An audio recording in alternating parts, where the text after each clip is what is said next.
What's going on, guys? Thanks for tuning in to another episode of the Red and Gold Standard podcast. My name is Zach Hernandez, and as always, I am joined by my co-hosts, Matt Llewellyn and Mike Andrews of Nothing But Niners. We got a great show planned for you guys tonight. Thank you for tuning in this Wednesday evening, night, depending on where you're tuning in from. Before I toss it over to my guys, if you're tuning in on X, make sure you hit like and repost. If you're tuning in on YouTube, make sure you hit like and subscribe to both channels, 49ersHive and Nothing But Niners. We appreciate the support. We got a great show planned for you tonight, like I said. Now that I got that out of the way, Matt, how you doing this evening? I'm here on time, man, so I can't really complain. I'm doing good. It's nice to be here and ready to talk some football. Yes, sir. Mike, how you doing? All is well, man. Went out bowling this evening, got my tail whooped. My team didn't win a single game, man. I think that's the first time in a long time, but it's a summer season for a reason. So, we'll bounce back. But I'm happy, I'm excited, and happy to be back with you guys, man. I miss you fellas. It's been a while. So last week got a little hectic, but that's all right. We are here. I am very excited to get this going. Mike, I think you're good. I don't hear anything. So everything's going on right now with the 49ers trying to get into this football season. We got all these new graphics coming out. We got somebody else wearing number 5, which I saw caused a bit of a hullabaloo on social media for some reason. Like, we're supposed to retire 5 because Trey Lance wore it for a season and a half. Oh, that's why? Yeah. That we're just giving this number to anyone I see. Because Demarcus Robinson rocking it. What are we talking about, people? What are we talking about? So, can we start there? I think that's a fantastic topic. I mean, let's just. They're not even retiring numbers anymore. So what are we talking about here? Right, and it doesn't just have to be the like hyper focus on Lance and 5, right? But let's talk. Do you guys remember when it was a running back that we had just got, and he was wearing like Frank 21. Gore's number only in preseason, and people flipped out, and then like I guess I don't understand what people think it does to their memory. Are you all of a sudden going to forget Frank Gore if the name on the back of the jersey suddenly says Livingston? Right? Okay, and then let's just say you agree with them in the Frank Gore instance, right? It's early. What the heck did Trey Lance do for anyone to be outraged by someone wearing number 5? Like, honestly, Colin Kaepernick did more for this organization, and I don't give it's early, a crap about the number 7. Like, what are we really talking about here, and why do people do that, honestly? Like, is it a psychological thing? Is that what it is? To be honest, yes, but I think in this case, there's a good portion of the fan base who I think still think Trey Lance was done wrong. And I shouldn't say good portion, but there is a portion out there that thinks he was, his chance was taken from him unjustifiably. And this is just, adding insult to injury. Now they're giving his jersey number to some random receiver they just signed. Let's be real here, people. If Trey Lance was good enough, not only would he have been the starting quarterback for the 49ers upon his return, he probably would have been the starting quarterback for the Cowboys, definitely after Dak got hurt. And he would have had more bidders than going to the backup role in Los Angeles. And I didn't mean to start this podcast shitting on Trey Lance. It's just that's just how this conversation went. It's like there's no reason to not reassign that number now, especially if a player wants it. So I really don't get the outrage. I kind of like the way Michael Irvin does 88. Like he honors it by giving it to a player that he thinks is worthy of that number, which is kind of that Cowboys have been doing 88. Mike, I feel like you don't get it. Matt, let's get your take. Could have gone to somebody better than Des Bryant. Agreed. CD's got it though, and he's doing well. Sure, I guess, but for me, it comes down to, as opposed to baseball, where you have 25 dudes on the entire roster, and basketball where you have 12 active and 15 total. It's 53 dudes on a football team. Right. Like, how many numbers can you retire before you just straight run out of numbers? And so, like, it's just like you shouldn't retire a number unless it's the best of the best of the best of the best of the best of the best of the best. And Trey Lance wasn't it. I'm sorry for all the people who still believe in Trey Lance. Trey Lance is the biggest bust in the first round in NFL history. Worse than Ryan Leaf, worse than Jamarcus Russell, worse than all of them. He's the worst. He got like 3 games in his entire career. Not only that, when he went to the new team, he couldn't beat out some scrub whose name I can't even remember, who's the backup. So, and by the way, where is is it like Cooper Rush or something like that? Like Los Angeles? Yep. The Chargers? Mm-hmm. I think he's going to beat out who's their backup? Easton Stick? Okay, I mean, listen, if he ends up as a 3rd string quarterback there too, like what's everybody going to say? Right. The fact of the matter is, he might have had a better chance had COVID not happened and he got more time in college. He needed more time in college. He needed more experience in college. That's where you go to cut your teeth. That's where you go if you are, especially if you're at a small school. You have to get reps, because if you're not starting in the NFL, you're not getting reps. You're not going to develop. It's super hard to do that. You have to go in there with the expectation, and it's unfortunate that he got hurt in week 2 of the 2021 season. 22 was it 22? 22 season against the Seahawks. He broken leg, but wasn't looking great in that game to start. Didn't look great in the Chicago game, albeit it was like a monsoon. Listen, they weren't willing to get rid of, fully jettison Jimmy Garoppolo. That tells me they had questions about him even then. So you listen, anybody can have, there's like 3 numbers that the 49ers should keep retired. That's 8, 16, and 80. Everything else should be up for grabs. 8, 16, and 80. I would even debate 8, if I'm being honest with you guys. I'm not trying to be funny. That's no knock on Steve Young, but it was just 2 Super Bowl. 2? 1. It was 1 Super Bowl. I'm not even. It was just 1 Super Bowl. He still holds the record for touchdown passes in a Super Bowl, though. Okay. All right. My boy threw 6 touchdown passes. Maybe like a Ring of Honor, but maybe not retirement. Just we don't give it away easily type of thing. Like I want to go back to your point about the 53-man roster, right? Yeah. There's a practice squad, and in this time of the year, it's a 90-man roster. Someone's gonna wear a number of one of your favorite players. Get the hell over it. Yep. Like what? There's we're talking about numbers June. to choose from. 100 numbers to choose from, 0 to 99. That's it. How many different variations? It's like not much. Mark Cisneros is 21 and 52. Got to be in the bunch. No, they don't. And listen, Patrick Willis is my favorite 49er linebacker of all time. I think he's better than Fred Warner is currently, right? And even with that being said, it was 8 years, and it was just, it was just quick. 8. It was 7 phenomenal seasons. I would say 8 of 8, but I mean, so what? It not trying to be rude at all. Don't give it away easily, right? I get that. No one complained about Bowman's number being given away. Yeah. Right? Like, and 42? Bowman did more for this franchise. 42? I mean, nope. And it's so weird. I associate number 5 with Bradley Pinion and Garcia. Garcia like to me, Lance Garcia is even one of the ones that comes to mind for me when I think. I thought, isn't Bradley Pinion like a punter? Yep. Like, why do I think of that before I think of I mean, come on now. And this isn't me trying to like just side with you guys about the anti-Trey Lance, because I've never been anti-Lance, and I think it might be a good fit with him over there with Harbaugh and Roman again, just to see how and that's probably why they signed him. But for the most part, my point is like, just so what? So what? We're going to argue about a guy who played a number. Not even 12 quarters. Yeah, giving the number away does not take away from what the person did for the team. It simply doesn't. And I don't think that retired NFL numbers hold the same cachet as they do for like baseball. I think it's different, man. I think it's different because the history is completely different. Like basketball, if the Lakers want to retire 8 and 24, by all means. Chicago retire 23, by all means, you're going to do that.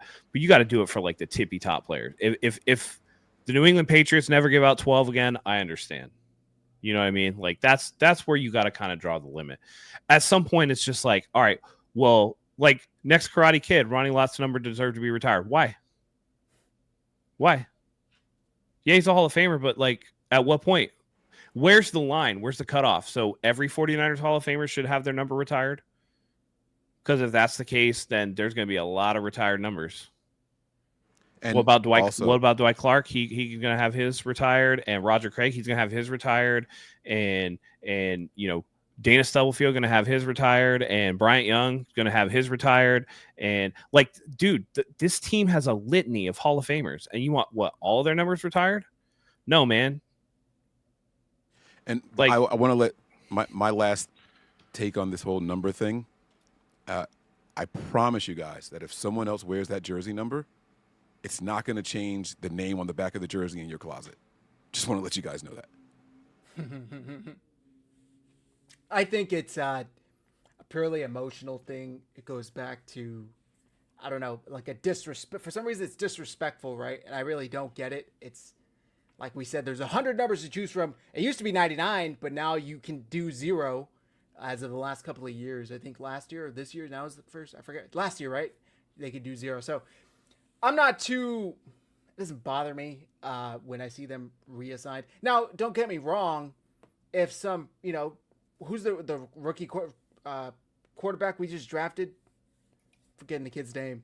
oh, Rourke. Curtis Yeah. Rourke comes in and they gave him 16. Okay, I get that. It's like, what are we doing here? But those are actually retired numbers, not just like an 11 for, what about Alex Smith? It's like, what the, and by the way, just last point on this, I saw people saying, Harbaugh ain't slick. Harbaugh got Trey Lance. He's going to do the same thing that he did to Alex Smith to Justin Herbert. If you guys think that Alex Smith was as talented as Justin Herbert currently is, you are smoking something very, very strong. Very, very strong. And not only that, if you also think that Trey Lance is just suddenly going to ascend to that level of Colin Kaepernick was when he first came in, he took the league by storm. I mean, he really took the league by storm. So absolutely not going to happen. I would say more by surprise than by storm. Because as soon as teams got tape on him, then we saw the play fall off immediately. But that's just me. And by the way, the Cowboys aren't slick with that, giving the number 88 away. They just give it to every first-round wide receiver. So I think it's more ceremonial. Yeah. And that's cool for the Cowboy fan base, right? The Michael Irvin giving his blessing. It's every first-round wide receiver they take. They give the number 88 to. That's all. Zach, we're getting feedback. Okay, you got it. All right, cool. Just want to make sure you're getting that feedback, Zach. Appreciate it. It's all the way up. I don't know. Guys, let me know if it's better now. Maybe I just need to talk louder. You could try it in your software settings as well. Maybe it's through like StreamYard or something, or you can bump it up. Is it when I'm not on mute? Or was it only that? Because I don't hear any feedback at all. It's not feedback. They're No, saying they're he's just saying low. I'm quiet. Yeah, I've figured out that if you go to actual StreamYard and then adjust your mic, don't bump it up all the way, but like 75 to 80%. That's like the sweet spot for it. I don't know.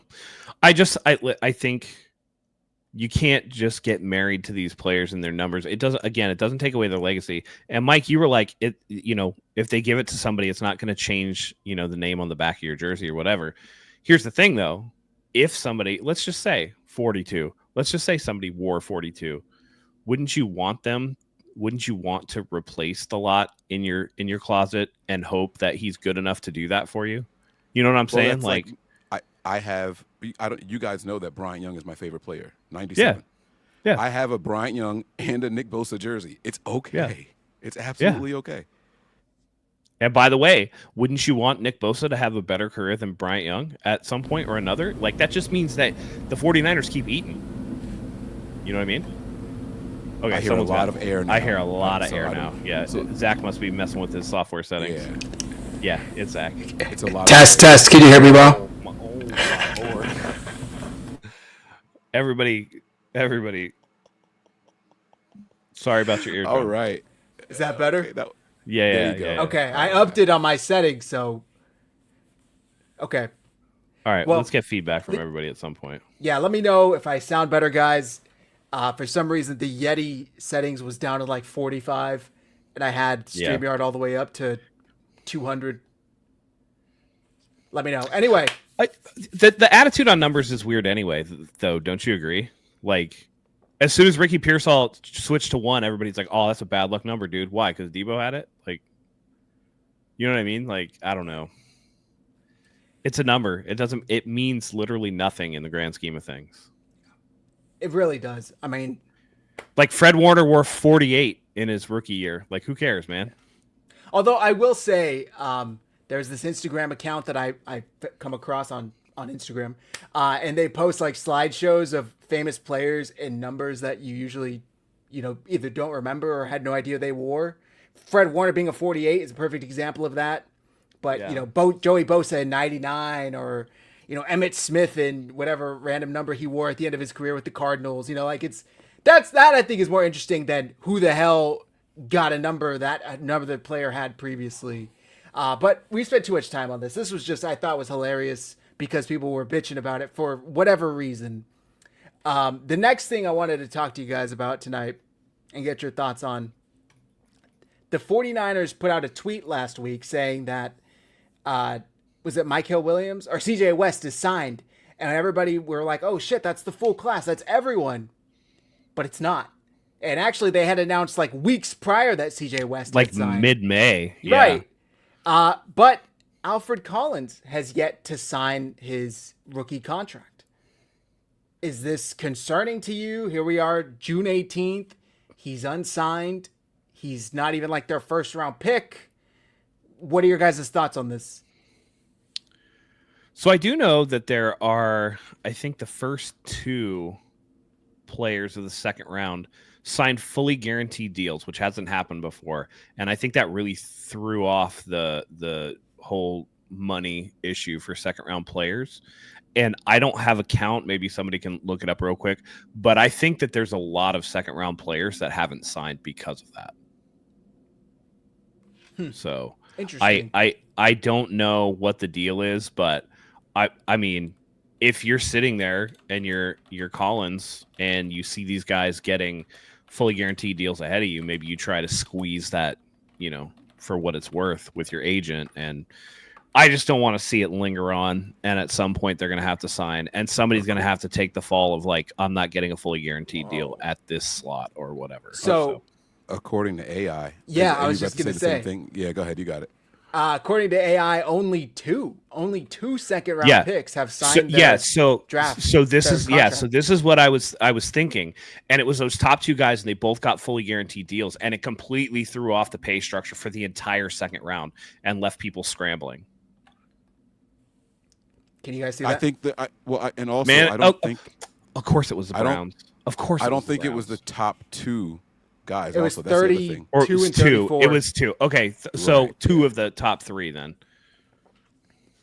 That's crazy. But of course, it was the goddamn Browns.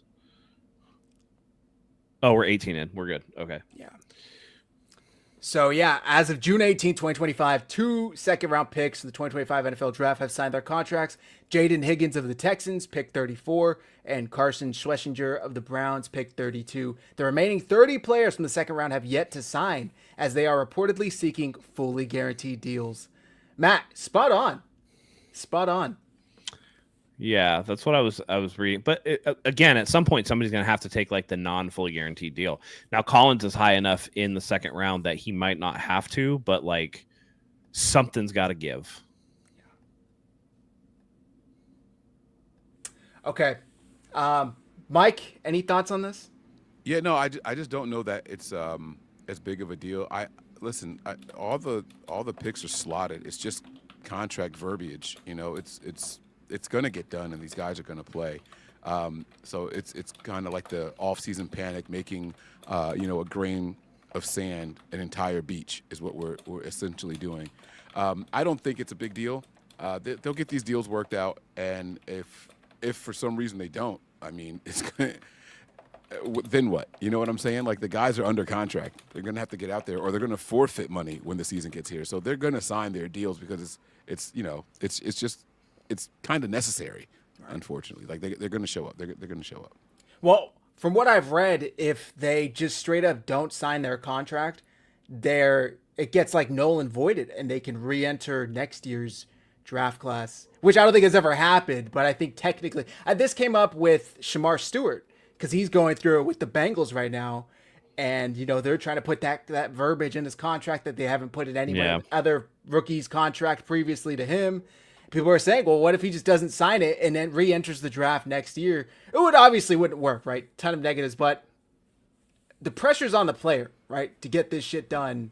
But these 2 second-round picks that got fully guaranteed contracts really screwed the 30 other teams into what now is the expectation moving forward. I think it would be a lot easier if the NFL just did what the NBA and MLB do and everything's fully guaranteed. Like, enough of the fucking fluff. Let's just give because they're able to manipulate contracts when they have no intention of ever paying out that full amount. And it's like, all right, let's stop with all this shit. Lower the numbers down and just fully guarantee everything. Maybe we wouldn't need people like Parag, and maybe teams wouldn't have a bad reputation when it comes to how they negotiate, like the 49ers unfortunately have earned over the past, 4 or 5 years. I don't know if you guys have any thoughts on that, but that's just my 2 cents. The Shamar Stewart thing is a little weird because he was a first round pick, right? So he was a top 10, top 20, I think. 20. I think he was went after the 17 or Niners. 18. Yeah, Right. yeah. They picked him after the Niners, and we picked like 11 or something like that, right? Mm-hmm. We picked somewhere. I think 11, the so- Shamar Stewart thing was geared around like injury guarantees for like spring practice workouts and yep. stuff like that. And don't get me wrong, I'm typically always on the player side for this, but there's like an attitude that he has about it that's just like he's not doing himself any favors by being so public with it, even though the Bengals are being like a shitty poverty franchise, which is weird because you do Jamar Chase's deal like super early and give him $40 million a year. I don't know, man. Like it's a weird situation, but again, sometimes it's like best to handle that stuff through your agent and let that do the talking, because he already had questions because of lack of production in college. Mm-hmm. And now it's like, oh, he's not producing and he seems like a difficult kid. And, again, I'm all about him getting all of his money, but sometimes perception is reality. And if you're going to kind of put that out there for people, that's what they're going to take away from it, especially teams. If it doesn't work out and he, for whatever reason, because he can decide to sit out the entire season and re-enter the draft, and he would be eligible for next year's draft to be drafted by anybody except for Cincinnati, he could do that. But do you take the risk of like completely tanking your draft stock and losing out on a lot of money because you were so public with it? It's a very, very precarious balancing situation that he's got to he's a tightrope that he's got to walk. And, I think he's been a little bit too public with it, Right. I want to shoot him a little bail. They keep throwing the microphone in his face and asking him these questions. Like, I think they're doing it on purpose. Well, no, for sure, right? And I the first couple of times I saw him speak specifically about this, he's like, guys, I really don't want to talk about it. Like, it's not, this is nothing new. I'm confident it's going to get done. Like, he was really, really downplaying it, and it's just dragging out longer. And I imagine that it's naturally just getting frustrated. So he's like, at this point, he's like, all right, you guys are going to keep like, yeah, whatever. Like, if they don't do it, then I don't know what's going to happen. Like, now it's going to look even worse as his attitude, where when he first got there and everything was going on, he was just like, no, it's cool. It'll be worked out. I'm not worried about it. Like, I trust my managers and agents and all that stuff, and I trust the organization. We'll get it done. Like, he was being cordial about it in the very beginning. But you keep shoving this microphone in this kid's face saying, hey, what do you think now? Well, what do you think now? Well, you're here at the team facility, but you're not partaking on anything in the field because of your contract. Don't you think that you should? Like, it's not up to him, honestly. I 100% think that the team is sending him out there to hang himself with his own rope. They're like, listen, we know this kid he's going to talk about it eventually, and that's going to work in our favor. Which, again, that's a poverty franchise move. That's a shitty thing to kind of hang somebody out to dry like that. Somebody's got to be in this kid's ear, whether it's his agent or whatever, and just be like, keep saying, I don't want to talk about it. Keep saying, I don't want to talk about it. That's kind of, it sucks that it's got to be that way because you wish that everybody could just be honest. But, again, sometimes perception is reality, and people are going to take a look at that in the future. I think this comes down to, I should say comes down to, but it's a lot of like unforced errors on Shamar Stewart's side. Like, it would be very easy for him to win this PR battle with the Bengals if he, like Mike said, like he began this battle just kind of staying silent and really buttoned up with his answers and just saying stuff like, I can't get into it. All I want is what every player before me got. Now he kind of comes off looking jaded, and he kind of comes off looking unprofessional and like the ungrateful rookie that just won't take the millions of dollars that this team's trying to hand him. If he would have just kind of left it at that, I think he would have been much better in the, like, PR wise, media wise. Unfortunately, the realness started to come out, and he did started to say how he actually feels, and now he's kind of getting looked at, like I said, as an ungrateful, spoiled brat. When I actually am on his side. It's like, yo, if the Bengals haven't given any single rookie before me this verbiage, this clause, why the hell are you going to start with me? Like, fuck that. I don't care how many other teams put it in their contracts. You start next year. Don't start with me. I'm not doing that. So I totally get where he's coming from. 100%. But he just kind of stepped on his own shoelaces trying to get there. And now they're kind of dragged down to the same level when it comes to like, who's the shittier end on this person. Maybe I shouldn't say same, because the Bengals are still kind of shitty for doing this. Plus, you take their history of how they negotiate to begin with. They have Trey Hendrickson. It's hilarious. They had Trey Hendrickson, traded for him. He develops into a star, leads the league in sacks. You don't want to pay him, so then you draft his replacement, and then you don't want to pay him, and now he's sitting out. It's like a complete shit show what's going on in Cincinnati. Mike, go ahead. Were you going to say something? Yeah, no. Everything you just said, I completely agree with. I saw the question about Bo Jackson there. So his situation was a little bit different. Yes, he was drafted by the Bucks, but the thing was, he was also drafted by the Kansas City Royals, and he wanted to play for both. And the Bucks were like, "No, you're gonna play only football. We can't risk you getting injured in baseball." And he was like, "No, I want to play both." And so that's how he ended up going to the Raiders. The Raiders finally got him and agreed to go ahead and let him play both. And so that's a little bit different than, just holding out because you didn't like the contract details, which it is contract details, right? Like, you're going to sign this contract that says you're only going to play for us and not you're not going to play baseball. And so he held out, and good for him because it paved the way for people to be dual sports players in the professional setting. So I think sometimes you got to make that sacrifice. And he went to the Raiders, had a phenomenal career there, or I guess phenomenal. I think it was a little short, if I'm not mistaken. But and he did his thing in baseball as well. So good for him. And Deion also. Yep. Next topic I want to get to you guys on, since it seems like this Collins situation is more of a consequence or repercussion of these 2 second-round picks getting fully guaranteed contracts.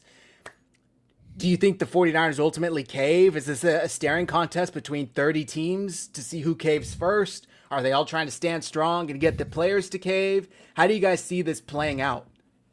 Who blinks first? It's a Mexican standoff. Everybody's standing there. Yeah. That always reminds me of The Office. Right, always. I love that shit, man. Oh, that's funny. You said the Mexican standoff, and I thought about the Big Bang Theory episode where they were talking about the Mexican standoff versus we've seemed to reach an impasse. And it's like, well, not technically an impasse. You still have options, blah, blah, blah. So it's actually a Mexican standoff. Like, anyways, with as far as this goes with the Niners and everything, this is more interesting than what this part is a little more interesting than just the second-round players getting their deal, right? If they didn't draft C.J. West, who I think is going to be a really good DT, I think that they would cave and just go ahead and do it, right? But C.J. West is a lot of people's favorite because when they put on the film, he uses his leverage significantly better than Collins, and it's not to say that Collins can't develop and grow into it. They do believe that he can. That's why they drafted him instead of West first, right? But this guy fell to us. We got him. And so, all right, cool. And I don't think the Niners got him knowing that Collins was going to hold out for, all this stuff or whatever. I don't think that was the concern because the second-round guys hadn't signed those fully guaranteed deals yet. The Niners were just beefing up the defensive tackle position.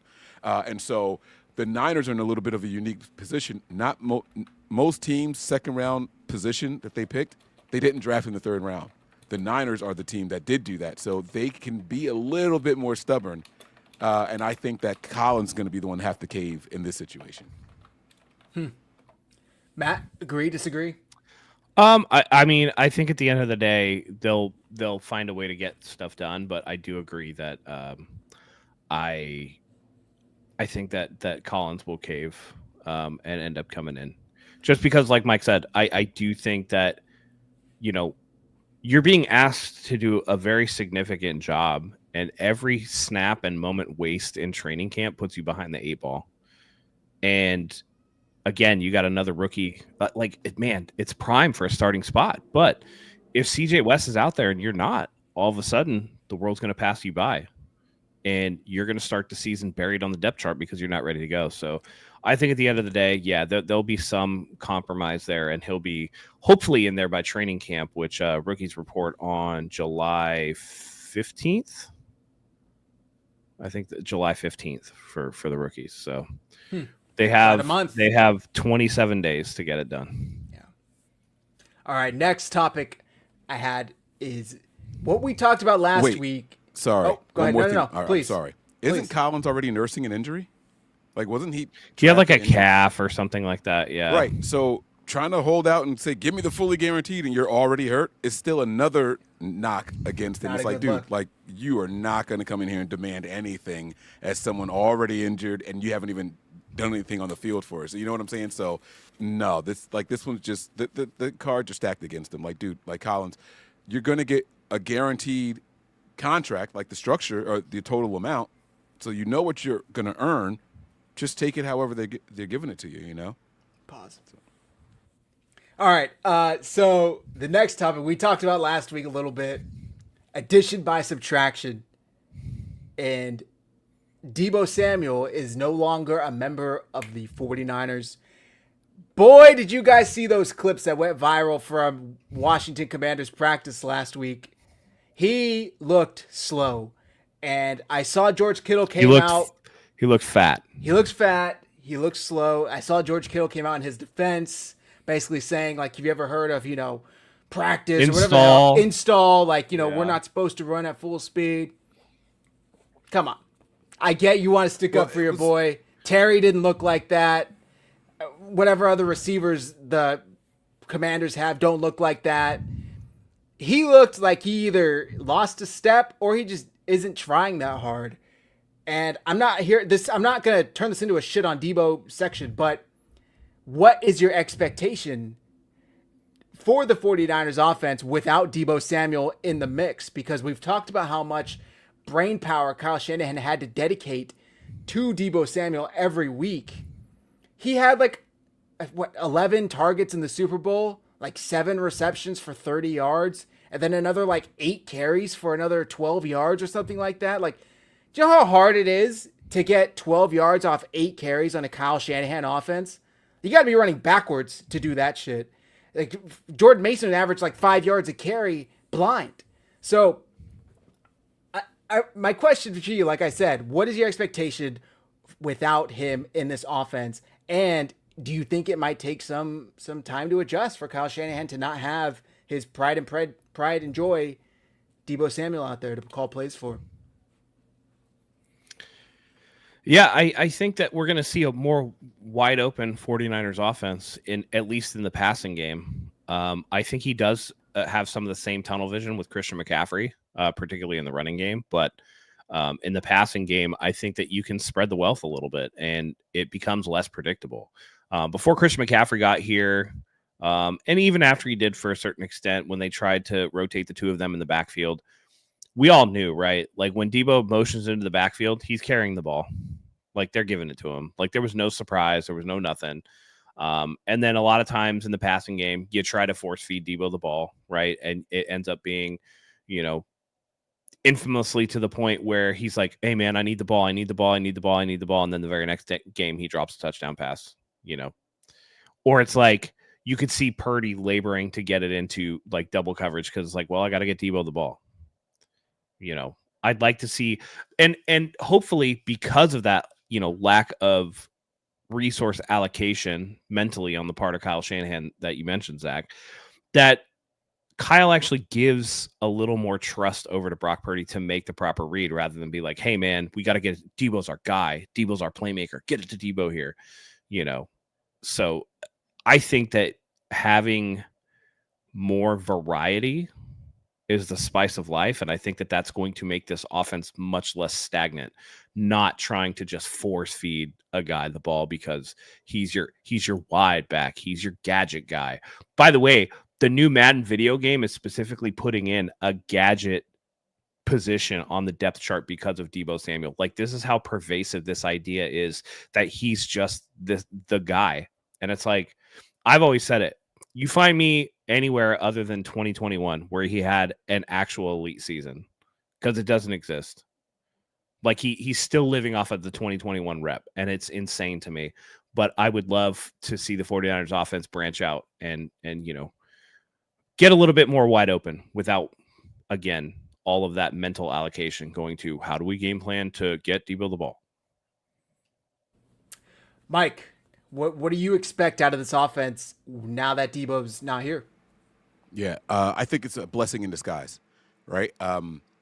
You talked about how like the hyper focusing on getting Deebo touches, right? Like just Kyle was like fixated on it, and you guys have heard me talk before about the Deebo went down early in the game last season, and we just didn't make any adjustments, and our offense just looked terrible. And Kyle was like, "Well, that was a game plan for the week to use Deebo, and so we kind of just had to run with what we knew." Well, these guys didn't forget your entire playbook just because of that 1 week of preparation, right? So this is going to take away that handcuff from Kyle. And then to Sean's point here in the super chat that he has, right? It's not just that Deebo is gone. Ayuk is also out early. So now Kyle gets to go back to designing just good pass plays for whomever is out there. Now we're going to get back to the basics of receivers actually just knowing the wide receiver playbook. You might line up at the X or the Z or you know what I'm saying? So you got to be ready to do it all when we call your number, as opposed to, well, we got Deebo, so he's going to be this position. And we have Ayuk, he's going to be that position. Everyone else is just kind of filling in to see where their specific role is going to be. No, you guys have to be well-rounded wide receivers now. And Kyle, I think, gets to open up his playbook a lot more. I think he gets the chance to not focus on the defense, not focus on the special teams, and not worry about the special packages for these guys. And now it's like Salah's got the defense, right? Boyer's got the special teams. I don't even need to check in. I'm checking in just face value now, like just to show that I'm still the head coach, right? But the offense gets to become Kyle's baby again. And I think we're going to start to see some of that creativity that we've been missing for the last 3 or 4 seasons from Kyle Shanahan. You guys talked about how predictable it was. Like, how many times did Deebo and CMC line up in the backfield together just to maybe make teams hesitate, right? I don't recall it happening many times. And if, like, Kyle couldn't do that just to throw teams off a little bit, he had to, like, put Deebo in the back. You go from an empty set and then Deebo motions to the back. It's like, dude, like that's not as creative as you think it is just because of where you started lined up. Pre-snap is pre-snap. Teams are going to react based off of what you do after the snap also. And so, it just wasn't a good look. I think that this is going to be one of the better things. And I'll read this super chat here. He says, "What's up, guys? Need a left guard jackhammer? Just kidding. Deebo fatty boom boom. LOL. He's switching to nose guard. What do you guys think about the wide receivers?" And I puke out. So I'm not going to get to the second part. You guys were talking about the clips and how slow Deebo looked. I thought he was wearing like a ton of padding underneath. No, he's just out of shape. I understand that the trying to shoot somebody bail, but I saw a still shot of his routes and of the routes that he was running. Like they took a still shot of him and they put it next to what Matt mentioned, that 2021 season where he came in the best shape of his career, and he looks easily 15 pounds heavier in the picture. Easily 15 pounds heavier. So, I mean, and he was wearing white in the 49ers picture. You know what I'm saying? Like the colors that they're wearing over in Washington, that deeper maroon color, right? Like that's more slimming to the eye than what the white is, and you can see a significant difference in size. So you guys can talk about what you think about the wide receivers and all that if you wish, but I wanted to focus on that. This is going to be great for Kyle. Matt's on mute. Is he talking to us? I was trying to find it because it was the funniest thing I've ever seen, where it was Jaden Daniels and he made a throw or something and the receiver caught it, and it was like new teammate Deebo Samuel is amazed, and it was like his hands on his head, and somebody was like, "Nah, bitch, he's just tired," and it's like 100% he's doing the thing where he's just like hands on his helmet up top because he's just tired. Every fucking year with this guy, it's like, I'm gonna come in, I'm hungry, I'm gonna be in the best shape of my life, and I see him and I'm like, what shape are you in, dude? Like round? Like what the fuck, man? You look like a Oval. fucking potato. He's a potato. Oh, did you find it? Look at that motherfucker.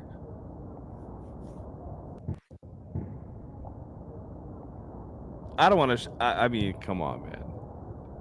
Look at his hand. Look at Deebo's hands. That motherfucker's tired, bro. Because there wasn't like a like that. It was just nope. I'm here. This is where I'm at. This is where I'm at. He's not even looking at He's the not wide, even looking, man. Yeah. Also, can we talk about how that pass is actually behind the wide receivers and actually not that good? No, let's not talk about it. But he caught it You know in what I front mean? of him. I mean, He caught it in front of him. all He right, turned it all behind right, him. all right. But he the had tweet to is- halt. He had to halt his momentum to catch that though. Jada Daniels throwing a dot to Ja'Cory Brooks has Deebo Samuel amazed. Where's the comment? Who posted that shit? But yeah, pretty sure Deebo was just chilling with his hands up. That fat fuck is just trying. I got exposed for liking him already. And again, I'm not trying to shit on. We're not trying to turn this into a Deebo shit session. But he kind of brings this upon himself when he talks all that shit. And then this is what you get in return. Like the league told you what he was worth when the 49ers got next to nothing. They got more for Trey Lance than they did for Deebo Samuel. Let that sink in for a second. The league knows he's washed. Just everybody else needs to catch up. I'm really excited to see what this offense can look like. It's like, the shackles are freed. He is no longer bound to... It's like Kyle Shanahan cut a deal with the devil where it's like, hey, I'll get you to a Super Bowl, but you have to give this dude like 80% of the touches. Sometimes it'll work out. Sometimes he'll turn into the Deebo that went off against the fucking Eagles or that went off against the Rams multiple times. Sometimes it doesn't. Sometimes he turns into the Deebo that can't catch a pass against press covers versus the Chiefs in the Super Bowl. So it is unfortunate, but that deal is no longer here, and Kyle Shanahan can do anything with anyone. And I really do think, Mike, you touched on it. It will open up his creativity. It will really spark something inside of him to go back to the drawing board and say, okay, I can't do that anymore because he's not here. What can I do now to get this offense going and flowing and put some points on the board? Deebo Samuel wasn't that. I think he had 600 yards last year. This was still a top 10 offense in the NFL. So yes, Deebo Samuel didn't have that big of a part, but I'm excited to see what they can do now that he's gone. Ricky Pearsall can step up. That opens up, more for Juwan Jennings. The younger guys, Cowing, Jordan Watkins that we just drafted, Demarcus Robinson when he comes back from suspension, and of course Ayuk once he's healthy. It really does open up the door. And Matt, you've said it a million times. Deebo Samuel became redundant the second they traded for Christian McCaffrey. So as long as Christian McCaffrey is healthy, I still think that that's a fact. Christian McCaffrey can run as good as any running back and can run routes pretty as good as most receivers, I would say. He's a very good route runner and receiver. So he checks both of those boxes. And plus, Guerrero turned into a really good back for us to end last year. I'm excited with how that offense looks, plus the additions that they added in the draft. Do I wish they addressed the offensive line for the 1,000th time? Yes, a little more than just Connor Colby, who they drafted in the 7th. But I think they're going to be good. I think this offense is going to be better. It's going to take a step forward. He doesn't have it's like when you get a cake and half of it is already divvied off for one person and the other half is divvied off for everybody else to split. That no longer is the case. The full cake is here. Everybody can divvy it up how they deem fit. By the way, Sean with the $2 super chat. That's the problem, Matt. He is always hungry. Facts. Someone get him on Ozempic. Yeah, for real.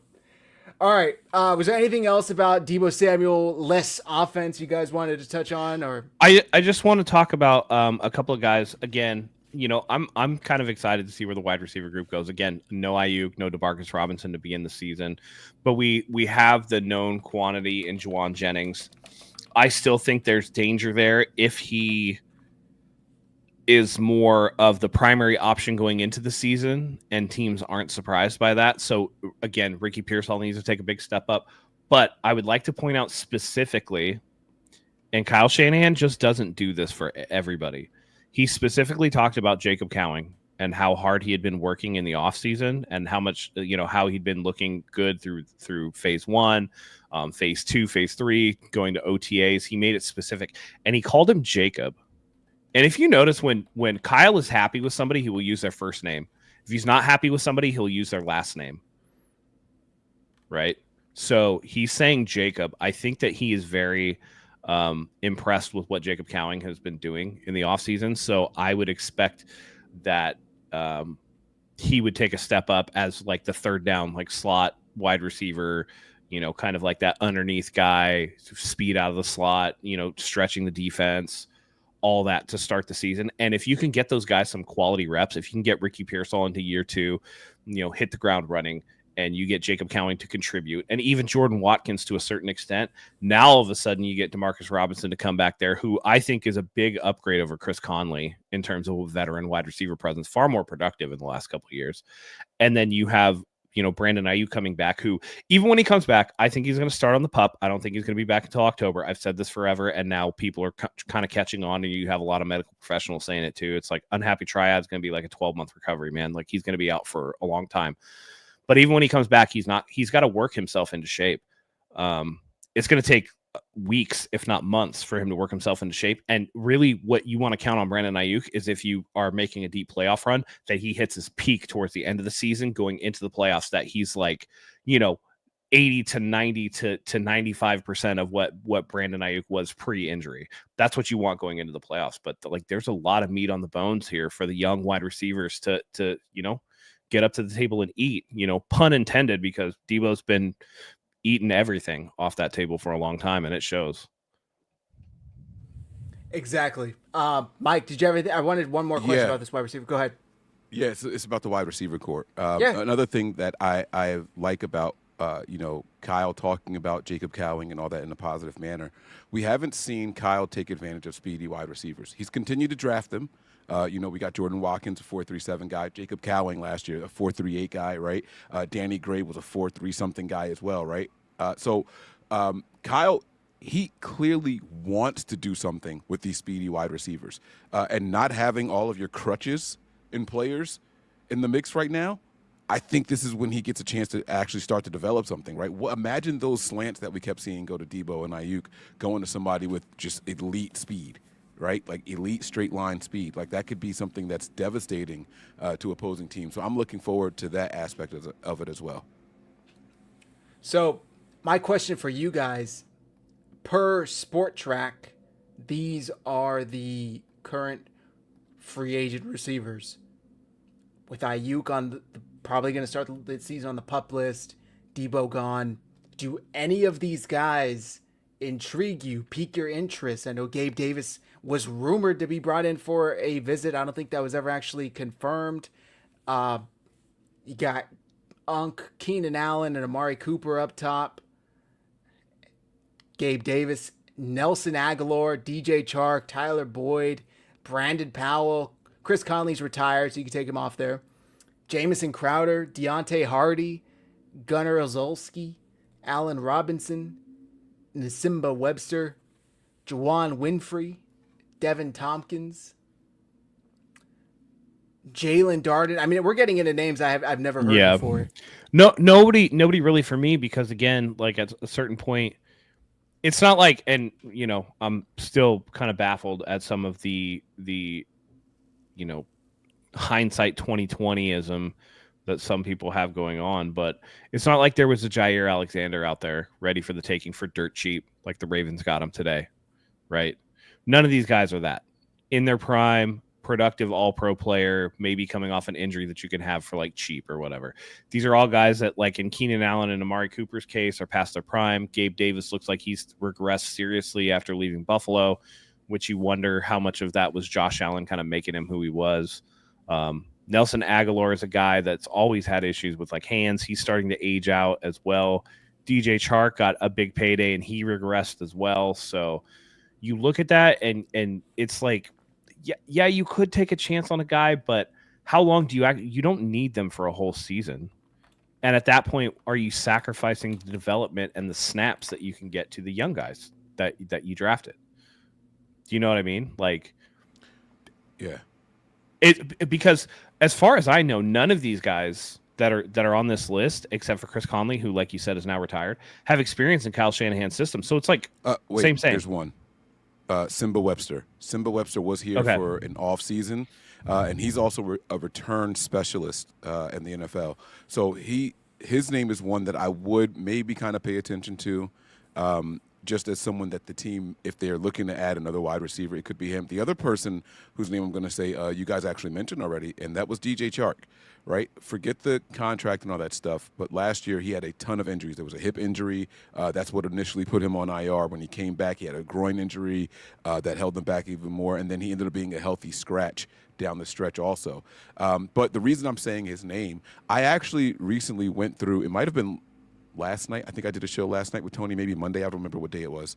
And I went through the 49ers roster, right? And all of a sudden, I'm noticing something. Kyle's kind of getting away from that 5'10" to 6 foot range, and he's got a lot of guys on this roster that are 6'2", 6'3", 6'4", all of a sudden, right? And I think he's targeting size for a reason, right? Some of the things that we worry about with Brock Purdy are some of the high passes, right? And if it's not a high pass that is the concerning passes from him, it's the batted passes.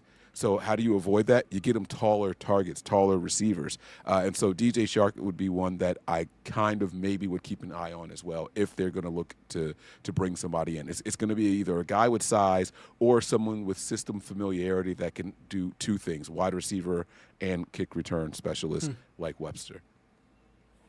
For me, I would be okay with a 1 year, like $7 million deal for Amari Cooper.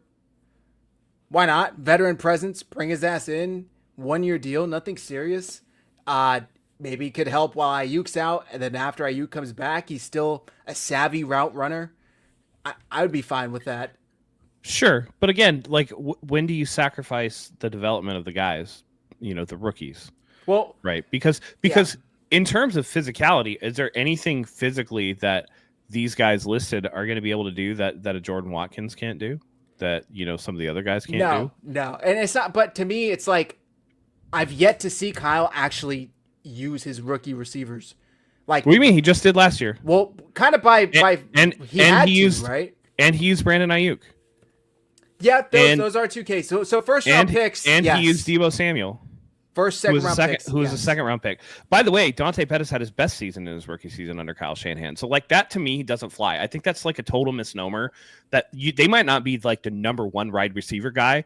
Like you see some other teams will have a rookie wide receiver come in like a Puka Nacua, right? Who comes in and has like this amazing season. You're not going to see that in the Kyle Shanahan offense, but you're not going to see that anyway. Like, I mean, again, Jacob Cowling barely got any snaps last year when there was plenty of opportunity for him to get looks. He can't run routes. Danny Gray got booted. But if you can't run routes, when are you going to develop? Like, that's kind of the whole argument here is you got to get them out there. You can't do it in games. That's when you do that stuff in practice. And that's when you work with your that's what the position coaches are for throughout the season. It's not like a quarterback who needs to get reps to like learn how to, you know what I mean? You're running routes, man. Like they can teach you how to run routes.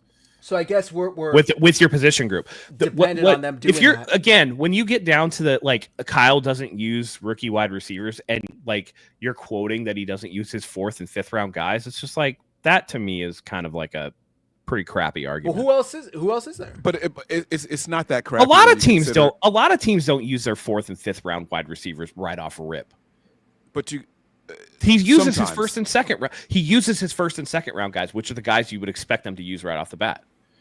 Right, but you talked about Pettis. You talked about what first and 2nd round player under Shanahan hasn't played. No, they do get burned, but the problem is that but there's more to it than just that. The context though, right? They usually get burned at the end of the season. Right, Pettis came on strong at the end of his rookie season, right? Ricky Pearsall just came on strong at the end of his rookie season. Yes, there was injuries in the beginning. I understand why, but like kind of to Zach's point, these guys were kind of forced in there. They were forced in there because of the injuries to Deebo, because of the injury to Ayuk and all that, right? He had no choice. Like now you got to use these guys. I mean, Pearsall was going to get burned anyway.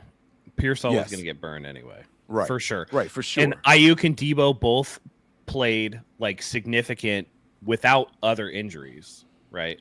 Now it's a different state of the roster, but my point being is, and Mike, you bring it up. Yes, they came on strong at the end of the rookie season. I think actually all 4 of those guys kind of were stronger in the second half than they were in the first half. But you're talking about guys that were 1st and 2nd round picks who logically you would assume if they're drafted in the first and second round picks, they're actually more further along in their development and more NFL ready than a fourth or fifth round guy, which means that motherfucker needs to work with his position coach before he gets any burn in the games. That's kind of how that works. So like, to me, not using his rookies, like unless you're talking about Trey Lance, and he really tried for like the first 2 or 3 weeks of his rookie year before it was just like, man, this is too confusing to do this. By his own admission, he's like, game planning for 2 quarterbacks is just a little bit too much, right? Like when he would put Trey Lance out there for the goal line stuff and like the gadget plays, and it just didn't work out. But like, he's really, again, he uses his rookies. Nick Bosa played right away. He's a first round guy. Solomon Thomas, god damn it, played, right? Reuben Foster played. I think we're talking about wide receivers. But well, I mean, again, if you can show me who outside of the who in first and second round guys you would expect to play, because outside of the 49ers, you're not going to find a lot of teams that are starting their fourth and fifth round wide receivers. You're really not. It's more about the usage though, right? So even with Ayuk in his rookie year, he didn't have a single game with more than 5 receptions until week 6, and then you know what I mean. Like it took a while for him to get up to speed, right? Right. So how much longer would it take for a fourth and fifth round guy to get up to speed? And that's being forced to give the opportunities to the first rounders. And that's kind of what the knock is, right? There's other teams that'll go out. The Steelers are notorious for it. They'll go and find a third, fourth, fifth round guy. And that guy, if he looks good in practice, we're going to give him opportunities in the game starting early. We're not going to wait until the middle of the season. That's where Kyle doesn't just do it. Like if you're a wide receiver picked in the middle of the draft for Kyle Shanahan, you're probably going to get a handful of opportunities to get on the field. Now, that's also twofold. I don't want to seem like we don't see the context again, because another part with Kyle Shanahan is you're on a loaded roster. There is a Brandon Ayuk. There is a George Kittle. There is a Deebo Samuel. There is a Christian McCaffrey. Your opportunities are going to be far few in between anyway. So it's kind of, it's a catch-22. You have one of the best rosters, so there's not a lot of opportunities for the rookies to come in here and make a name for themselves. And again, Jordan Watkins, by all reports, looked really smooth in camp, was doing all the things, can run all the routes, can do all, you know what I mean? If he goes through training camp and does that, I fully expect him to play, By the way, I didn't Trent Taylor play in his rookie year? He played a lot. Well, yeah. But that roster was ass.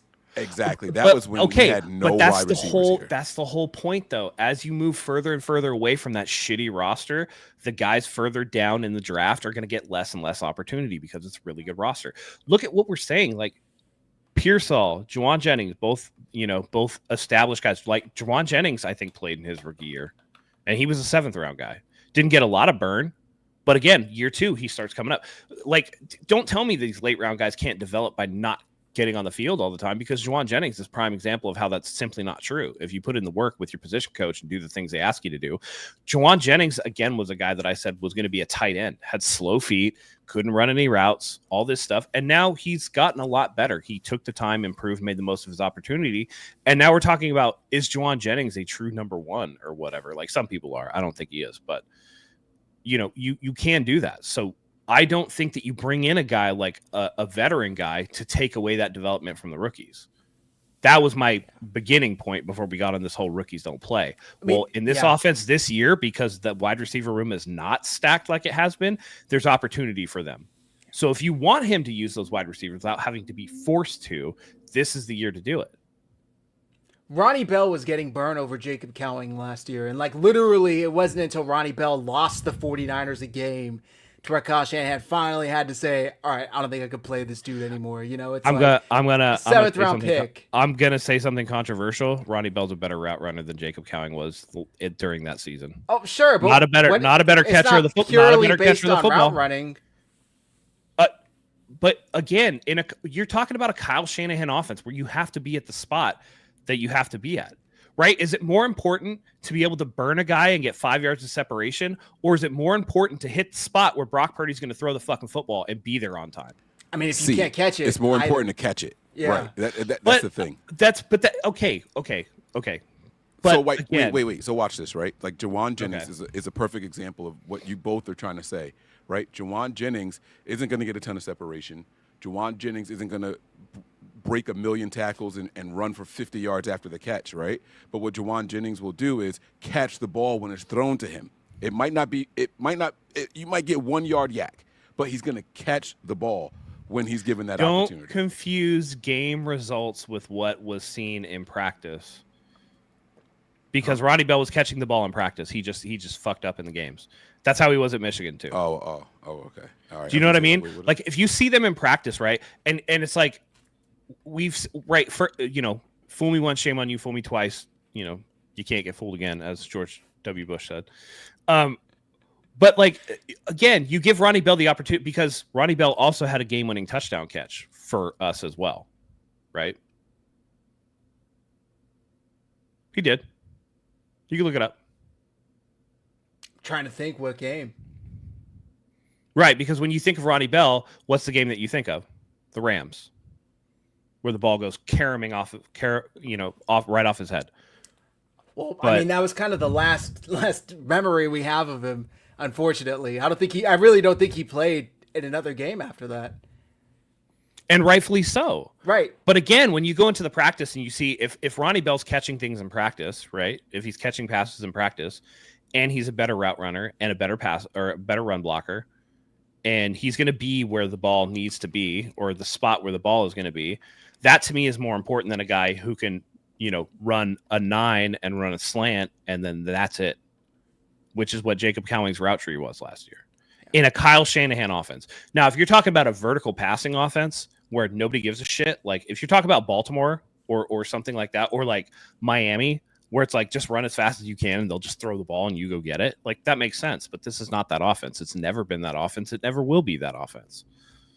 So again, my whole point is if Jacob Cowing put in the work this offseason, which Kyle Shanahan seems to be voicing that he did, and he, is increasing his route tree, is more precise in his route running, and is able to be utilized in a more regular fashion, then he's going to get an opportunity, just like Juwan Jennings did. I'll bet you $20 right now. Let's set an over-under combined targets for Jordan Watkins and Jacob Cowing. What do you want to do? 75 combined? What's a solid over-under for combined targets for both of them? Mike, be the neutral third party here. Sorry, I was looking up Ronnie Bell touchdowns. You're good. There is no game-winning touchdown that he has. But Maybe it was a preseason. Maybe it was a preseason. No. Game. He did catch a touchdown. He has 3 touchdowns with the 49ers, and only one of those was in a game that we won, and it was against the Giants, but it was in the third quarter. Thursday night. So that wasn't the last one. But, maybe that was what I was thinking of. It was a big momentum shift, though. So I stand corrected, but I mean, it was an important play. Is basically yes, for sure. It's like he wasn't just completely shit, right? He had a couple of shit moments, and unfortunately, when again Ronnie Bell was a 7th round pick, right? That's all the chance that you get. What was the question, though? I'm sorry, I wasn't trying to. What is a good number to put combined targets at for Jordan Watkins and Jacob Cowing this year? Okay. 40 total combined. 50? 40. I think. Oh, you guys are being really nice. You know what? No, because we have the benefit of no Ayuk, no Deebo to start the season. Right. Exactly. No. Yeah. So that number is going to be inflated a lot. This is by force. I kind of like the 50 number. I guess I like that. I could see 23, 27, something like that. Here's what you ideally want. You want in games 1, 2, and 3, when Demarcus Robinson is probably going to be suspended, that 2 games. Watkins and or Cowing, it's a 3-game suspension. Was it 3? I thought it was 2. It's 3. It's still not official, though, right? Like I keep hearing people say that, and I can't find anywhere where it's official that he is. It's like he's facing or a potential 3-game suspension, right? Yeah. It's a potential 3-game suspension. I just don't know that it's been declared yet that it's going to happen. Strange. All right, so potential 3-game suspension, whatever the case may be. If he is suspended for 3 games, you want those 3 games to have either Jordan Watkins or Jacob Cowing or both play well enough that when Demarcus Robinson comes back, that he just sits his ass on the bench or just doesn't even dress at all, or they just outright release him. That's what you ideally want. And if you can get that, then obviously that 40 or 50 target range will go up. But, guys like people will say, like, what about Junior Bergen? He's a return guy. Like, he's going to make this team as a return guy, or they're going to cut him. Like, he's not going to be a wide receiver on this team. Like, he's going to return, and that's it. Okay, well, very interesting topic of wide receivers, life after Deebo, rookie receivers. Do they get enough burn? Will they get enough burn? Let's move on to the next topic. Was it training camp? What's I always get training camp, OTAs. Training camp, I think, is coming up in a few weeks. Training camp, yeah. Training camp. Thank you. Let's talk about one player on each side of the ball that we are excited to see, keeping a close eye on, intrigued by. It could be a rookie. It could be a second, third year guy. You're hoping to take the next step. Mike, I'll start with you on offense. Who's the guy on offense that you are keeping a close eye on? Yeah, there's a lot of guys here. I want to see Garindo take a step forward. He's going to be someone, and I don't know why I'm getting my hopes up because he's not going to get many opportunities as long as Christian McCaffrey is healthy. But he is just someone that I want to know that when they spell Christian McCaffrey, that he can run and catch out the backfield. That's what I want to see from him. I want to see him take that next step forward, and so we're not really missing much of a beat as far as play calling. Whether or not the play is designed for him to get the ball in that moment, I want to know that he's a viable check down guy because that speed is real. And if a check down is going to a guy with that kind of speed, that bodes well for the Niners. Okay. Matt, offensive guy. Do you, real quick, Mike, do you feel like the drafting of Jordan James, like, kind of tamps down what expectations should be on Garindo? Do you see that as like because Jordan James will catch the ball out of the backfield, and that's kind of like he was a dual threat guy at Oregon. Do you feel like that is a statement that like they don't necessarily believe that Garindo can be that? No, it's not that they don't believe that he can be that. I think they say, all right, we like this ability in Garindo, but he's got an injury history also. So if by chance he does go down, we don't want to just lose that aspect of the offense. I think Kyle is back to wanting to design his offense to run the way he wants his offense to run and not be specific player dependent. That goes back to what we were talking about with the blessing in disguise with all these guys not being here anymore to start the season. And so in the event that for some reason McCaffrey, I'm knocking on wood, isn't there, and Garindo, knock on wood, isn't there, all right, now we got James here. So, and we don't miss a beat with that part of it because I know you guys remember having running backs that just straight up can't catch a cold. Right, and all of a sudden you lose that aspect.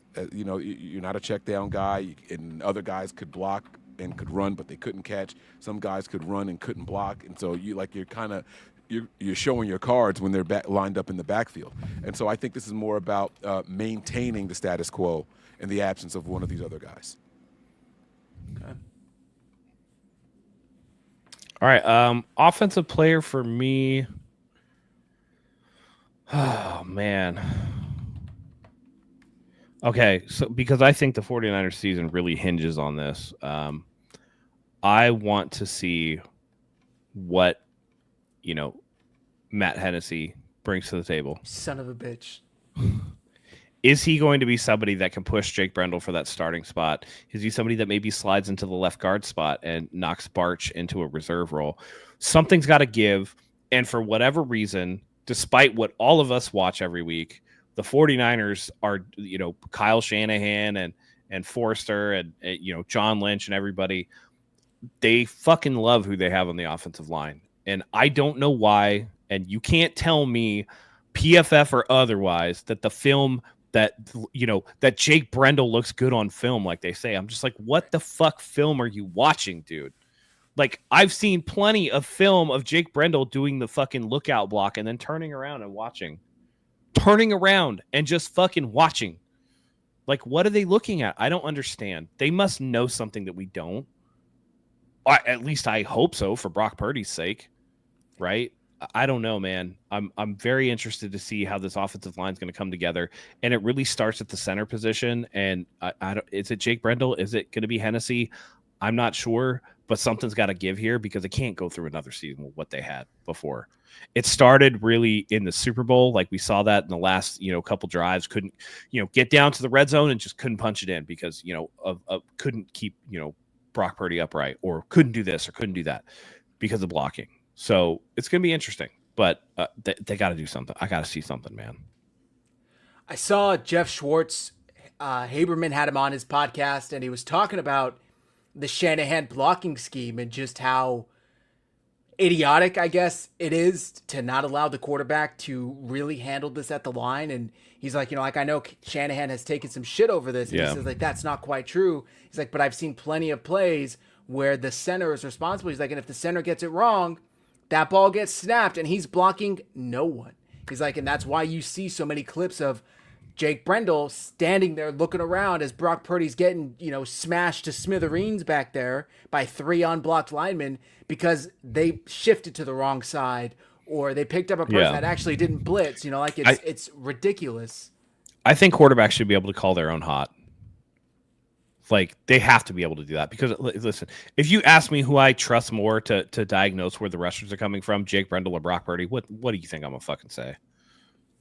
I'm 99% confident that you two would say the same thing. Am I wrong? No. You want Brock Purdy doing that. Like, Brock Purdy, again, is a quarterback for a reason. He's the only player that needs to know what literally every other player on the offense is doing. So why wouldn't you trust the guy with the most information to, like, you know what I mean? Like, it makes no sense to me. But I do agree with that. It's probably because, and I still don't know how true this is. They talk about how complex this Kyle Shanahan scheme is, right? But when you hear Kyle talk about it and you hear the quarterbacks talk about it, they talk about how they simplify everything. Like, every play has a blitz beater built into it and all that stuff. So then how complicated is it other than just the normal job of a quarterback? I'm not saying that a quarterback position is easy and that anyone can come in here and do it. That's not what I'm trying to say. But when you hear quarterbacks coaches and quarterbacks former and present talk about this offense and what their job is in the offense, they all talk about how simplistic Kyle makes it for them. So if it's that simple, why not let them also call out the protections? Why are we dependent on a guard or a center calling those things out? And they're just focused about the guy that's right in front of them that's about to beat him across the face. You know what I'm saying? So I don't know, man. It's a little puzzling, but I do agree with you, Matt, that it's going to start up front for sure. Yeah. And sorry, real quick.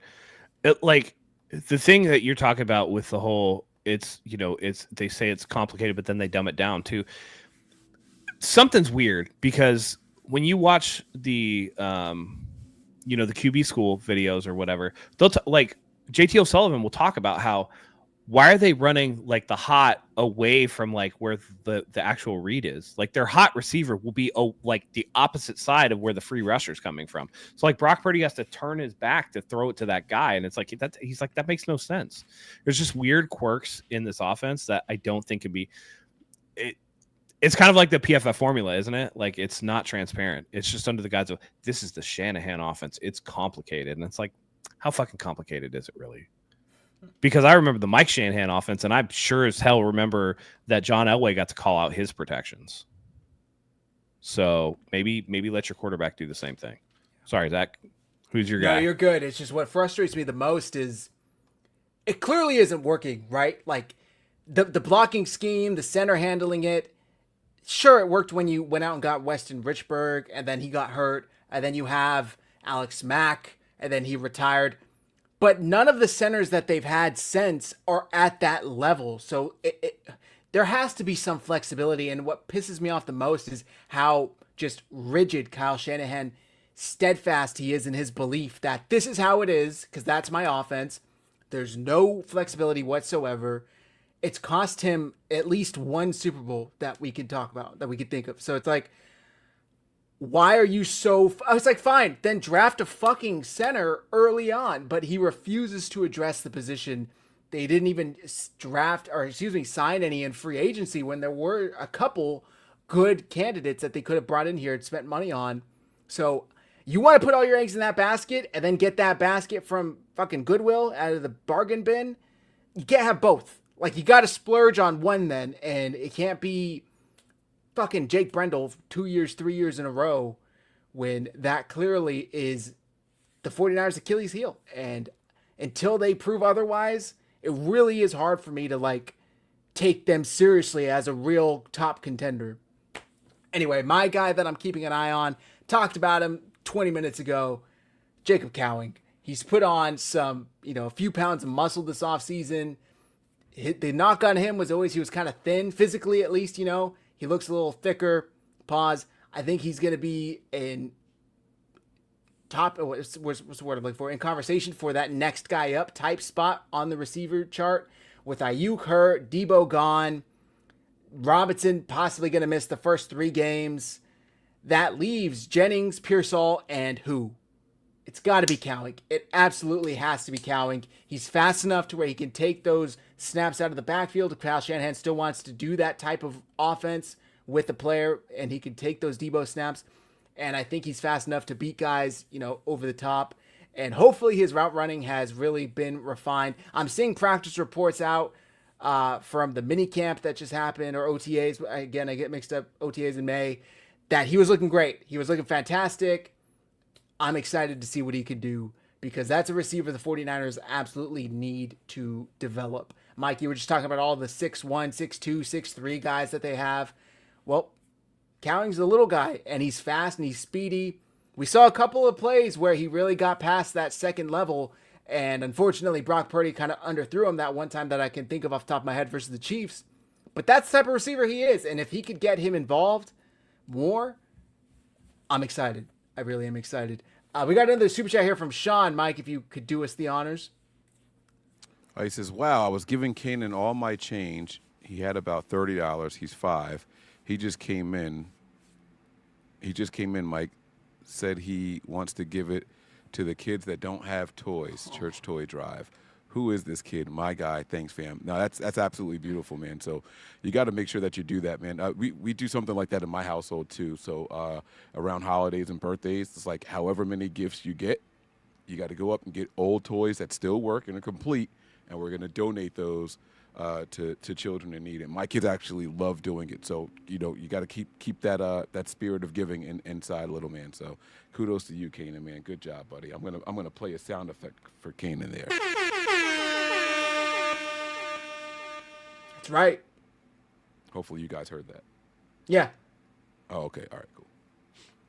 Okay, Mike, since you're on, who is a defensive player that you're keeping a close eye on? I mean, this is a weird one for me, right? Because obviously the biggest concern is the defensive line.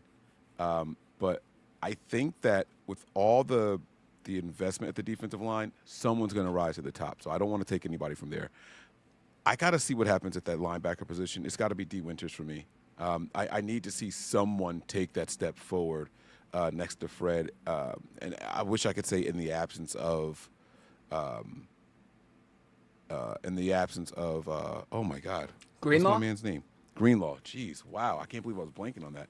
Right? But we didn't see a lot of Greenlaw last year anyway. So, but someone's got to step up. I think we saw a lot of Fred Warner overcompensating for maybe not having the confidence in the person, the linebackers to his left and right. And so we need at least one linebacker to step up. And I think this is a really good opportunity for Winters. So he's going to be my guy on defense. Okay. Sweet. Matt? I'm going to go with Jason Pinnock. Listen, the 49ers have a lot of safety depth issues, and I really want them to maybe kick the tires on Justin Simmons, but it doesn't look like they are going to do anything of the sort. We know Jair Brown is recovering from an injury, and I think he had a surgical procedure, right, for the ankle? Was it the ankle? An ankle scrope. Yeah. What's it called? A scrape? Scope. Yeah. And we know that Malik Mustafa is coming off of the re-injury to the ACL that he previously had repaired. So you're looking at like George Odom as like a guy that has a lot of experience, or at least some experience in this defense. And like, what else? Like there's not a lot here. So Jason Pinnock, who they signed to, come in and do something. I mean, they're going to need safeties. They're going to need safety. Pinnock for the New York Giants and the Jets should be familiar, at least somewhat familiar with Saleh. So it's weird, man, because we talk about the offensive line being ignored, but man, that safety position just all of a sudden just went to shit. So I don't know, man. It's really weird that they're not addressing the safety position. It seems like a position of need. Outside shot at man, I can't pronounce this guy's name. Is it Sigel? Their fifth I believe rounder. it's Siegel. Siegel also has an outside shot to make some noise, but again, later round pick. Pinnock is a guy that has experience. He's been in the NFL for 5 or so years. You want to see him come in and do some work and hold it down until some of the more regular starters get back. So that's going to be the guy that I'm going to pay very close attention to in the preseason, and then see where it goes from there. Because again, your corners can be really good, but if you don't have your safety help over the top, you're going to give up some touchdowns. So we don't want to see that. So, Mark Cisneros, I totally agree with you. I was debating between two guys. Trey Brown was one of those guys that we signed from Seattle. He had a really good start to his time there, kind of went downhill, unfortunately, but I think in this defense, he could be a stud. He could be a player the 49ers, get a ton of play out of. So Trey Brown would be one, but I got to go with the new guy, the newcomer, the former New York Jet, Bryce Huff. Because he is going to be rushing the passer opposite Nick Bosa, allow Michael Williams to come up to speed on his own time frame. And just, who is he, right? Is he the player that the Jets had under Robert Saleh that had double-digit sacks, that was an ascending player, turned into a stud? Or, are we getting a, not so good player that came out of Philly who really struggled there? I would like to think the former, obviously, but you pair him with his old head coach, you pair him in a defensive system that is suited to him. I really think that we could have some success here and allow him to just get off the edge. Plus, rushing alongside Nick Bosa makes life easier for anyone. So Bryce Huff is the guy, but with an honorable mention to Trey Brown, because he could turn into someone that the 49ers get a lot of play out of. Okay, was there anything else you guys wanted to talk about tonight? No? Okay. Let's get a chat pack going. Matt, did you have something? They still need to release the damn rivalry uniform. I think they leaked. Did they leak the Cardinals one? Yeah, it was like a sandy tan. Yeah. Mauve. It didn't look bad in the picture that I saw. It didn't look bad. So let's see. So if it's supposed to be the 49ers and the Cardinals are supposed to be like the rivalry one going together, right? Yep. So listen, this could just be my logic going. If the Cardinals are getting a light colored jersey, that means we should be getting the home jersey. Well, you know what bugs me is they announced they're not wearing them the same week, which makes no sense. You would think they're going to be wearing rivalry jerseys when they play each other, but I think the home team will wear it. Or maybe vice versa. I really don't know. But they announced that they wouldn't be worn on the same. They're not wearing them when they play each other. Oh, so the home team will wear. So like when we play Arizona in Arizona, they will wear theirs, and when we play them here, we'll wear ours. Perhaps because they have a light colored jersey. So I don't know is that their road jersy or are they just making that their home jersey? I don't know. I didn't see the leak, so I don't know. I would have to take a look at it to give an idea. Yeah. And then the only other thing I have is, just refreshing to listen to some of these press conferences with Brant Boyer and how seriously that he takes special teams and, how he talks about like, hey, a lot of guys think it's a demotion to play special teams. He's like, but listen, no two plays are exactly alike. You never get the same reads on special teams. Like it's a cerebral position, and just that attention to detail and that thought and that pride going into special teams makes me feel really good that the 49ers are going to, really do some stuff. We might get some return touchdowns this year. God damn it. I'm really hoping so. As long as we don't get a muffed kick, punt return or whatever, where the dude tries to pick up the ball instead of falling on it, and then it was like, yo, playmakers got to make plays or whatever the fuck he said. This entire offseason for the new coordinators has been refreshing. Yeah. I'll never forget the Nick Sorensen presser. And it was like, you guys are missing a lot of tackles out there. What do you guys need to do better? And he's like, make tackles. I was like, okay, I'm done with this fucking guy. Didn't he say something like, because wasn't it Larry Krueger that asked him that shit? Yeah. And then he was like, yeah, what happened then has been addressed or whatever. And we've seen it. We've corrected it. We're ready to move forward. And it was like, fucking lie, bro. Right. Yeah, I would just love to just keep see them pissing on me, telling me with he's playing. Salah. I actually do think that they'll get back to fundamental sound tackling. Oh yeah. With Salah, for by the sure. way, with Salah and Gus Bradley, who like we're not even talking about Gus Bradley, but god damn, dude, like what a great get for them. Like, dang, man. And when you listen to Salah talk about them, that yin and yang that they have, Yeah. oh my God, it is very, very refreshing listening to Salah talk about him. If you guys haven't heard the Robert Salah presser, I strongly encourage you guys to go back and take a listen to it. And listen, this first year particularly because Salah's returning to some of the players that like Fred Warner and Nick Bosa that really stood out and cut their teeth with Robert Saleh. You get that buy-in for year one because it's like, oh man, our guy's coming back, and then all this fresh blood on the defensive side to receive that message for the first time. 49ers defense might cook this year, guys, for real. All right, I have a chat pack here ready for you, gentlemen. If you could, let me change the banner. If you could uninvent any past invention, which one would it be? Consider Social media. all the ramifications Social of media. eliminating this invention. Social media. Oh my God, it's been the worst creation for everybody in the history. And I know we're doing the YouTube thing or whatever. We wouldn't know each other. I'm specifically talking like, yeah, listen, I will take it. Okay. I'm tired of seeing people dying on social media. I'm tired of like the toxicity. Not everybody needs to have their opinion about things heard. Like some of y'all need to keep your dumbass shit to yourself. And just because you have the ability to use a platform to do it doesn't mean that you should. TikTok trends, OnlyFans, all this bullshit, it's trash. And it's made us all dumber. And it's made us all terrible as a society. Awful. Okay. Awful. Social media. Mike? I disagree with Matt so much. I think the for you and suggestions are the bad parts of the social media experience, because when I'm going down my timeline that I pick to follow, I'm not following people that are putting shit up that I don't like seeing. Yeah, but I use Mike, mute you're and also block and all that. Mike, you and I also were around and grew up in a time before the internet existed and before cell phones existed. Think back to that simple time where it's just fucking kids being kids, dude. Yeah, Think about it from like the kids' perspective. Like, man, I'm so worried about my kids growing up in social media, and it's not just like real people, because there's a lot of real dumb people out there, right? But it's these engagement farming bots that people put out there to put this content that's designed to suck people in, and especially me, because I have little girls. Little girls especially are so prone to social contagion and peer pressure and all this other shit.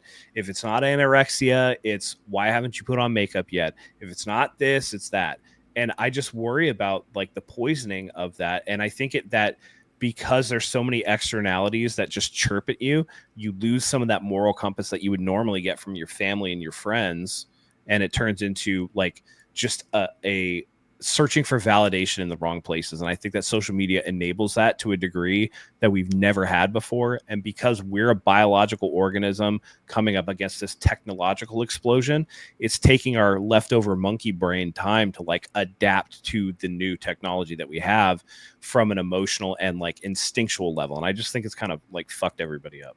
Yeah. Did you guys see that Netflix short series? Oh, was it called like Adolescence or something like that? Yeah, I saw a little bit of it. It's about the little boy, right? It's like about the boy. Yes. Yeah. And it all ended up being something about social media. So I thought that was very interesting. Yeah. But yeah, so anyhow, I'm going to go actually a step further, which is something new, AI, artificial intelligence. In the sense of Matt mentioned social media making everyone dumber. I can't tell you how many times I walk into an office and someone will type a reply to an email and copy and paste it into Copilot or AI and say, make this sound better. Like, dude, just fucking send your reply. Like, what? We don't have to stop doing that. Like, we don't have to try to word everything perfectly. Like, we can say what we need to say and keep it moving. You know what my favorite is? And I've seen it all over X. Every time somebody posts something, at Grok, is that Grok. true? Yeah. Oh my God. What's the story? Nobody wants don't to even want to fucking. Nobody think wants or to research their own shit. Yeah. Right. Please, AI God, tell me what to think. Tell me what my opinion should be. Yeah, same shit. It's all like kind of hand in hand. So for Did me, you guys see the? Oh, sorry. No. Go ahead. I was just gonna say, did you guys see the?